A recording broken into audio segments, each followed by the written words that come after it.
When you're working with long work pieces on your planer or table saw, sometimes you need a little support. Well, one of our readers, Richard Rosen, sent in a tip. He didn't want to purchase a commercial outfeed roller, so he made his own using a car scissor jack and some ball bearing rollers. He added a platform that he could clamp to either some sawhorses or a mobile cart that he could move either to his planer or table saw, and then the jack gives you ability to adjust the height to whatever tool you're using. And then a second tip, rather than using the handle to crank it up and down, we cut that handle off of the hook, chucked it into a drill, and you can quickly raise and lower it to whatever height you need it to be.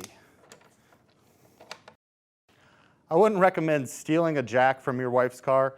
I recommend either purchasing one online like we did. We paid about 20 bucks for this one, or you could call your local car salvage yard and you can probably get one pretty cheap.